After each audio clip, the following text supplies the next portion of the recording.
இஸ்ரவேல் தேசத்திற்கு இந்த ஆண்டு மகிழ்ச்சியும் களிப்பும் உண்டாகிற ஆண்டு. இன்னைக்கு வரைக்கும் போராடிக்கிட்டு இருக்கு. மகிழ்ச்சியும் களிப்பும் உண்டாகிற ஆண்டா. இஸ்ரவேல் மக்களே இந்த போரை எதிர்த்து சண்டை போட்டு ப்ரொடெஸ்ட் பண்ணிட்டு இருக்கிறதா கேள்வி. ஒரு கொடிய வறட்சி சீனாவை தாக்கும். கொடிய வறட்சி சீனாவை எங்க தாக்குச்சு தெரியல. சும்மா வாய்க்கு வந்து அடிச்சு விட்டு கேட்டா தீர்க்கதரிசி நான் சொன்னது எங்கேயும் நடக்கலைன்னா தமிழ்நாடு ஃபுல்லாக போஸ்ட் அடிச்சு விட்டு உலகம் ஃபுல்லாக நான் அனுப்புகிறேன் சார். பிஜேபியில் வயது முதிர்ந்த ஒரு தலைவர் மரணம் அடைவார். இது அடுத்து சம்பவிக்கும்.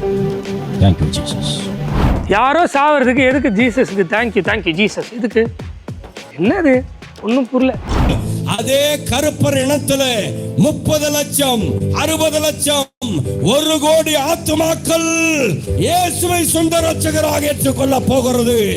இது சர்வ வல்லமையுள்ள தேவனுடைய தீர்க்க தரிசனம். கைகளை தட்டி கடைசி நாட்களில் அநேகர் வந்து நான் தான் இயேசுன்னு சொல்லுவாங்க. கேள்விப்பட்டிருக்கீங்களா? பைபிளில் இருக்குது. இதோ அங்கே இயேசு வந்துட்டார் இங்கே இயேசு வந்துட்டாருன்னு சொல்லுவாங்க. தெரியுமா? அது இங்கே தான். ஏன்னா அவருடைய கற்பனை கதையெல்லாம் சொல்லிட்டு இது சர்வ வல்லமை உள்ள தேவனுடைய தீர்க்க தரிசனம்னு தன்னையே சர்வ வல்லமை உள்ள தேவன்னு சொல்கிறார். கரெக்டா? ஆமாவா இல்லையா? சொல்லுங்கள். சொல்ல மாட்டீங்க. சரி, அட்லீஸ்ட் இந்த வீடியோ ஃபுல்லாக பார்த்துட்டு கமெண்ட்லையாவது சொல்லுங்கள்.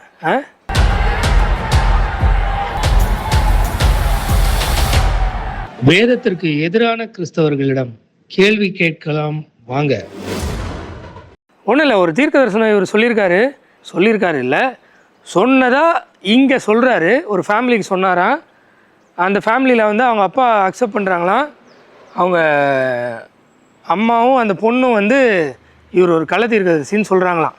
அதுக்கு அவங்க அம்மா கிட்ட இவர் கொடுத்த ரிப்ளையை பார்த்துக்குங்க. சொன்ன உடனே அந்த அம்மா எழும்பி சொல்லிச்சு, நீ ஒரு கள்ள தீர்க்கதரிசி. நான் சொன்னேன்மா கொஞ்சம் பொறுங்க, 38 நாள் பொறுங்க, 39வது நாள் என் போட்டோவை நான் தரேன், நீங்க வால் போஸ்ட்டுக்கு காசும் தரேன், தமிழ்நாடு ஃபுல்லா ஒட்டுங்க. ஃபெயிலியர் ஆயிட்டா கரெக்டா 34வது நாள் சொன்ன தீர்க்க தரிசனம் அப்படியே நிறைவேறும். அதனால அந்த அம்மா போஸ்டர் ஒட்ட வேண்டாம், இவர்கிட்ட காசும் வாங்க வேண்டாம். ஆனால் அவர் அந்த அம்மாவுக்கு சொன்னது எல்லாருக்கும் பொருந்துமா இல்லையா?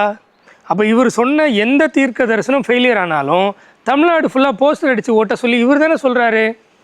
அதுக்கு பணமும் வேறு கொடுக்குறேன்னாரு. ஆனால் சத்தியமாக நான் அவர்கிட்ட எதுவும் பணம்லாம் வாங்கலைங்க. ஒரு பொது சேவையாக தான் தமிழ்நாடு ஃபுல்லாக போஸ்டர் ஓட்டுறதுக்கு பதிலாக உலகம் ஃபுல்லாக வீடியோவில் அனுப்பிட்டுருக்கேன். அதில் ஒரு வீடியோ தான் இது. இவர் சொன்ன எந்த தீர்க்க தரிசனமே நடக்காது. பாருங்கள். 2025 உலகத்தின் பல தேச சம்பவிக்க போகிற காரியங்களை தேவனுடைய திருவுள சித்தத்தின் அனுமதியின் பேரில் சிலவற்றை உங்களோடு பகிர்ந்து கொள்கிறேன். ஹல்லேலூயா. கேட்டுட்டீங்களா? இவர் ஆரம்பிக்கிறதே 2025ஆம் ஆண்டில் தேவனுடைய அனுமதியின்படி சிலவற்றை, இன்னும் பல இருக்கான். அந்த சிலையிலே இவ்வளோ கூத்துகள் இருக்குது. அதுதான் நம்ம பார்க்க போகிறோம். இது எதுக்கு நான் போட்டேன்னா தெளிவாக இந்த 2025ஆம் ஆண்டு தேவன் என்ன செய்ய போகிறாரோ அதை சொல்ல போகிறாராம். அதுவும் தேவன்கிட்ட ஸ்பெஷல் பர்மிஷன் வாங்கிட்டு வந்தாராம். எந்த தேவன்கிட்ட? சத்தியமாக வேதத்தின் ஆண்டவர் இயேசு கிறிஸ்து கிட்ட இல்லை, இவர் வேறு யார்கிட்டயே கேட்டு வந்திருக்கிறார். அதுதான் பார்க்க போகிறோம். முதலாவது, இஸ்ரவேல் தேசத்தை குறித்து. இஸ்ரவேல் தேசத்திற்கு இந்த ஆண்டு மகிழ்ச்சியும் களிப்பும் உண்டாகிற ஆண்டு. இன்னைக்கு வரைக்கும் போராடிக்கிட்டு இருக்கு. மகிழ்ச்சியும் களிப்பும் உண்டாகிற ஆண்டா. இஸ்ரவேல் மக்களே இந்த போரை எதிர்த்து சண்டை போட்டு ப்ரொடெஸ்ட் பண்ணிட்டு இருக்கிறதா கேள்வி. என்னத்தை சொல்லன்னு தெரில. 2025ஆம் ஆண்டு களிப்பும் மகிழ்ச்சியும் உள்ள ஆண்டு இஸ்ரவேலுக்கு. அமெரிக்க தேசத்தில் ஒரு கொடிய சம்பவத்தை காண்கிறேன். கண்ணை மூடிட்டு ஒரு கொடிய சம்பவத்தை அப்படியே பார்த்து சொல்லுவார் தீர்க்கதரிசி. Comedy piece. 2025 அமெரிக்காவில் கொடியதை பார்க்குறாராம். என்ன கொடியது? இப்போ நாளைக்கே வீடியோ போடுவார். 2025 ஏதாவது ஒன்று நடந்திருக்கும், அந்த கொடியதை தான் நான் பார்த்தேன் அப்படின்னு பொய் சொல்லி வீடியோ போடுவார். ஆனால் உண்மையிலே வீடியோ என்ன பேசியிருக்காரு? இதோ ஆபத்து வர காண்கிறேன், இங்கேயும் அங்கேயும் மருத்துவத்துறையை சேர்ந்தவர்கள் ஓடுவதும் வருவதுமாக இருக்கிறார்கள். 2025 மருத்துவத்துறை இங்கேயும் அங்கேயும் ஓடி பரபரப்பாக என்ன பண்ணாங்க? அமெரிக்காவில் என்ன பண்ணாங்க? ஒன்றும் இல்லை. ராணுவ பிரிவு அவர்களுக்கு உதவி செய்கிறார்கள். ஆங்காங்கே கூடாரங்கள் அமைக்கப்பட்டிருக்கிறது. திரும்புகிற திசையெல்லாம் ஆம்புலன்ஸ் திரும்புகிற திசையெல்லாம் பிணக்குவியல்கள் காணப்படுகிறது. அமெரிக்காவில் திரும்புகிற திசையிலலாம் 25ஆம் ஆண்டில், அதாவது போன வருஷம், பிணக்குவியல், ஆம்புலன்ஸு, அப்புறம் ஆர்மிலேருந்துலாம் வந்து மிலிட்ரியிலேருந்து பயங்கரமாக சப்போர்ட்டு, கேம்ப்பு, டென்ட்டு, திரும்புகிற இடத்துலலாம் எங்கேப்பா இருந்தது? இப்போ இவர் கள்ள தீர்க்கதரிசியா இல்லையா? இவர் தன்னை தேவன்னு பொய் சொல்லிட்டு இருக்கிறாரா இல்லையா? இதோ சர்ப்பங்களையும் தவளைகளையும் பாதாளத்திலிருந்து ஏறி வருகிற ஒரு கொடிய வெட்டுக்கிளி போல உருவம் கொண்ட ஆவிகளை கட்டவிழ்க்கிறார்கள். அவர்கள் கட்டவிழ்ப்பதன் மூலம் அது வைரஸ் நோயாக அந்த தேசத்திற்குள் ஊடுருவி பாய்கிறது. வைரஸ் நோயாக அமெரிக்காவில் எங்கே பாஞ்சுது? 2025 போன வருஷம். எங்கே ஆம்புலன்ஸு, பிணக்குவியல் எங்கே இருந்தது? திரும்பும் திசையெங்கும் பிணக்குவியல் அமெரிக்காவில் எங்கே? எங்கே? போய் சொல்கிறதுக்கு ஒரு அளவு வேண்டாம். அதன் தாக்கம் சிலரால் பிளேக் என்றும் ப்ளூ என்றும் அழைக்கப்படத்தக்கதாய் கொடிய தாக்கத்தை ஏற்படுத்துகிறது. பிளேகுன்னு சொல்ல வரல, எவனோ எழுதி கொடுத்தானா என்னன்னு தெரியல. அமெரிக்காவில் ஃப்ளூ என்றும் பிளேக் என்றும் சொல்லுவார்களாம். ஆனாலும் தெரிந்து கொள்ளப்பட்டவர்கள் நிமித்தம் தேவன் இரக்கம் பாராட்டி மீண்டும் அமெரிக்காவை தூக்கி எடுக்கிறார். கைகளை தட்டி. கைகளை தட்டின்னு சொல்கிறவன் எல்லாமே ஃப்ராடு பயிலாக இருப்பானோ? யாருன்னு தெரியுதா? கைகளை தட்டி நம்பர் 1 டுபாகூர் தீர்க்கதரிசி. சரி, அங்கேயும் இங்கேயும் பிணக்குவியல், ஆம்புலன்ஸு இப்படிலாம் வந்து இருந்தாலும் ஆண்டவர் எழுப்புவார். விழுந்தாதனடா ஆண்டவர் எழுப்புறதுக்கு? ஒரு கொடிய வறட்சி சீனாவை தாக்கும். கொடிய வறட்சி சீனாவை எங்கே தாக்குச்சு தெரில. சும்மா வாய்க்கு வந்து அடிச்சு விட்டு கேட்டால் தீர்க்கதரிசி நான் சொன்னது எங்கேயும் நடக்கலைன்னா தமிழ்நாடு ஃபுல்லாக போஸ்ட் அடிச்சு விட்டு உலகம் ஃபுல்லாக நான் அனுப்புகிறேன் சார், நான் பணம் கொடுக்குறேன். வேணாம் சார், ₹1 உங்கள் பணம் வேண்டாம், ஃப்ரீயாக நான் உலகம் ஃபுல்லாக போஸ்ட் அடிச்சு விட்றேன். நீங்கள் என்ன தீர்க்க தரிசனம் சொல்லி எதெல்லாம் நடக்கலைன்னு உலகம் ஃபுல்லாக நான் வீடியோ மூலமாக அனுப்பி விட்றேன். சரி, இன்னொன்று சொல்ல மறந்தேன். இந்த வீடியோ யாருக்கு சமர்ப்பணம்னா, ஒரு வாரமோ 10 நாளோ இருக்கும். இது இவரை பற்றி ஒரு வீடியோ முதல்ல போட்டிருந்தேன். இவர் சொன்ன தீர்க்க தரிசனம் நடக்கலை, போய் சொல்கிறாருன்னு. அந்த வீடியோக்காக எனக்கு ஃபோன் பண்ணி ஒருத்தர் இவரை டிஃபெண்ட் பண்ணி சண்டைக்கு வந்தார். அவருனால எனக்கு எவ்வளோ நன்மைகள் நடந்திருக்கு தெரியுமா, அது எப்படி தெரியுமா, இது இப்படி தெரியுமா, நீ காலத்துக்கு முன்னாடியே சொல்கிற அப்படின்னு சொல்லி, எலெக்ஷன் ரிசல்ட்லாம் முடிஞ்சு காலம் நிறைவேறினதுக்கப்புறம் நீ பேசுகிறா, இப்போ ஏன்டா பேசுகிறேன்னு பயங்கர இது பண்ணார். அதனால அவருக்கு சமர்ப்பிக்கிறேன். இது காலம் முடிஞ்சு தான் போடுறேன் பாஸ். 2025 இந்த ஆண்டு என்ன நடக்கும்னு சொன்னது நடக்காததுனால 2026 போடுறேன் பாஸ். உங்களுக்காக தான். அப்படியாவது பார்த்து விழிப்படைஞ்சு ஆண்டவர்கிட்ட திரும்பிட மாட்டீங்களா அப்படின்ற ஒரு நப்பாசையில் தான் போடுறேன், வேற எதுவும் கிடையாது. அன்பு தேவனுடைய பிள்ளையே,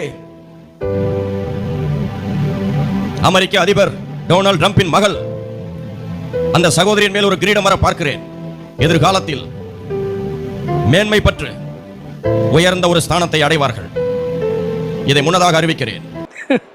அந்த அம்மா எனக்கு ஃபேமிலி தான் முக்கியம், நான் குழந்தைய வளர்க்குறேன்னு போயாச்சு. இவர் இப்போ வந்து பெரிய இதில் வரும், அதில் வரும், இதில் வரும்னு.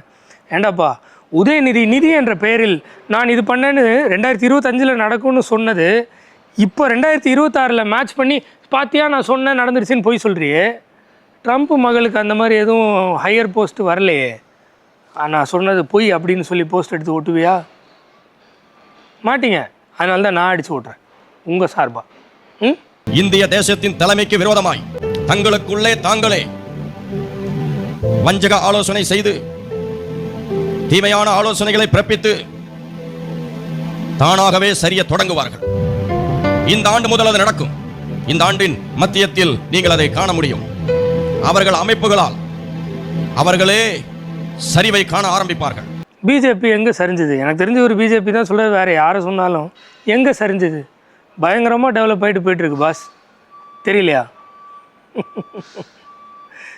ஒரு டெரிட்டரியாக ஆக்குப்பை பண்ணிட்டு சவுத்துக்கு வந்துட்டுருக்குறாங்க இல்லையா? நான் கூட எதிர்பார்க்கல, ஏதோ வரும் ஒரு அதாவது நான் நார்த் இந்தியன்ஸ் கொஞ்சமாவது பிரெயினியாக இருப்பாங்க, டக்குன்னு ரியலைஸ் பண்ணிடுவாங்கன்னு பார்த்தா இன்னும் சில பல வருடங்கள் ஆகும் ரியலைஸ் பண்ணி அதுலேருந்து வெளில வர்றதுக்கு. இந்திய தேசத்தில் இதோ சரித்திரத்தில் பதிவு பண்ணப்பட போகிற சரித்திர புகழ் வாய்ந்த ஒரு இடத்தில் இருந்து மகா பெரிய பூமி அதிர்ச்சி உண்டாக காண்கிறேன். இந்திய தேசத்தில் சரித்திரத்தில் பதிவு பண்ண போகிற எந்த இடத்தில் மகா பெரிய நிலநடுக்கம் வந்தது எங்கே? நான் இந்தியாவில் தான் பாருங்கள்.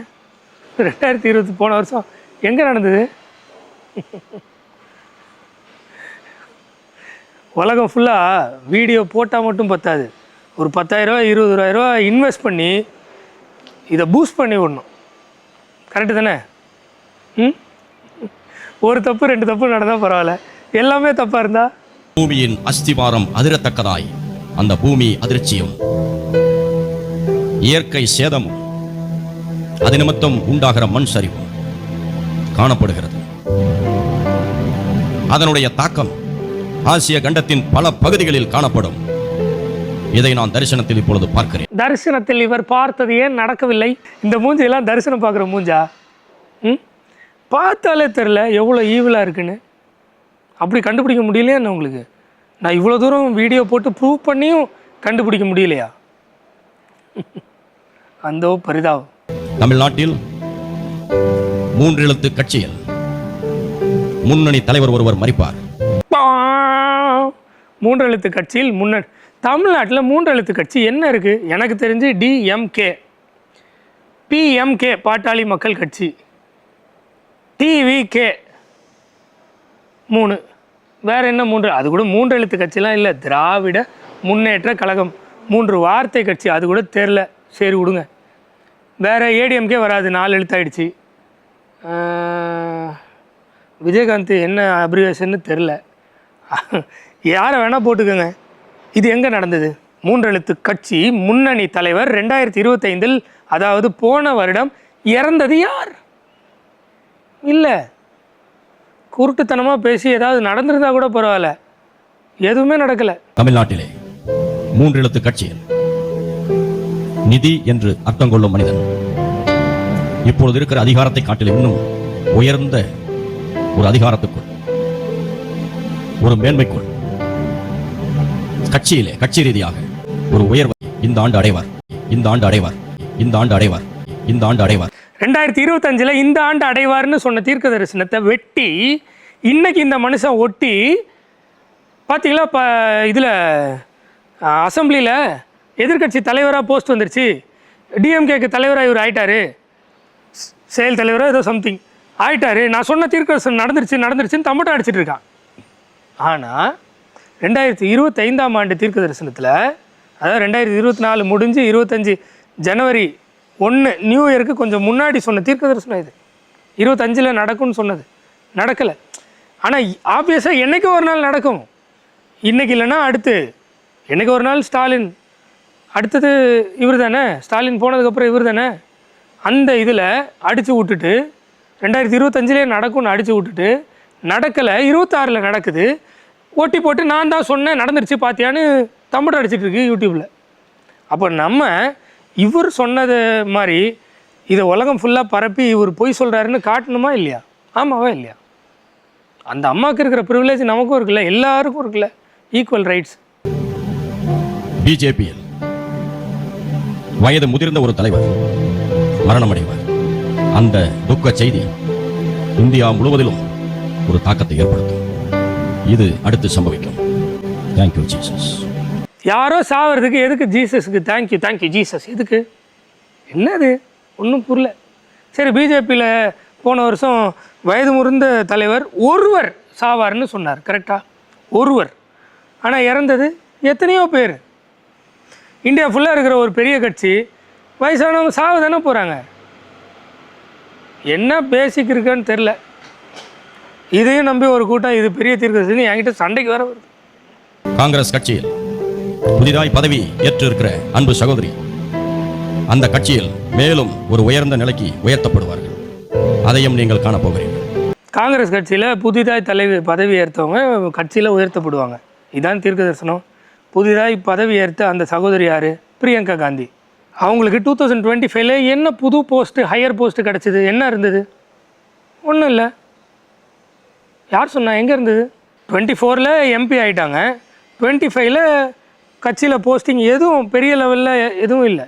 எங்கே கொஞ்சம் அங்கங்கே அவங்க முன்னாடி தெரிய மாட்டாங்க, இப்போ வீடியோஸில் அங்கங்கே வராங்க, அவ்வளோதான். இதெல்லாம் ஒரு தீர்க்க தரிசனமா? 24 எம்பி ஆகிட்டாங்க, ஒரு மிகப்பெரிய பார்ட்டி, ராகுல் காந்திக்கு தங்கச்சி. அவங்க எம்பி ஆனாங்கன்னா அடுத்து ஓரளவுக்கு இங்கே வெளியில் தெரிவாங்க அப்படின்றத வச்சு அடித்து விட முடியாதா? இப்போ இதுக்கு முட்டு கொடுக்கறதுக்கு வருவானுங்க. என்னன்னு தெரியுமா சொல்லுவாங்க? 25னா 25 கிடையாது, அது 25ல் இருக்கலாம், 26ல் இருக்கலாம், 27ல் இருக்கலாம், 28ல் இருக்கலாம். அப்படின்னா நான் தாண்டா உங்கள் எல்லாரோட பெரிய தீர்க்கதரிசி. பார்க்குறியா? டிஎம்கே கட்சி தலைவர் மரணிப்பார். ஆமாம், அது 2025ல் இருக்கலாம், 26ல் இருக்கலாம், 27ல் இருக்கலாம். ஏன் இந்த மோசஸ் கவி இறந்து விடுவார். பயங்கரமான தீர்க்க தரிசனம். கண்டிப்பாக சாதனை போகிறாரு, சாக மாட்டாரா என்ன? அது 25ல் இருக்கலாம், 26ல் இருக்கலாம், 27ல் இருக்கலாம், 30, 40 எதில் வேணா இருக்கலாம். சாக போகிறார். அப்போ பயங்கரமான தீர்க்க தரிசனம்ல. இதெல்லாம் என்ன பேச்சு? ஒன்றும் புரியல எனக்கு, உண்மையிலே ஒன்றும் புரியல. இவ்வளோ அடி என்ன சொல்கிறது, இவ்வளோ மந்த புத்தி உடையவர்களா இதெல்லாம் நம்பிட்டு இவெல்லாம் ஒரு தீர்க்கதரிசி நம்புகிற அளவுக்கா 2026ல் இருக்கிற மக்கள் இருக்காங்க? இதெல்லாம் பார்க்கும்போது உண்மையிலே இந்தியா வந்து ரொம்ப மகா மட்டமான அண்டர் டெவலப்டு ஒஸ்ட்டு ஸ்டேட்டில் இருக்குது அப்படின்னு நான் பார்த்து தெரிஞ்சுக்கிறேன். படிப்பறிவுலாம் ஒன்றும் சொல்கிறதுக்கு இல்லை. ஏசப்பா தான் காப்பாற்றணும்.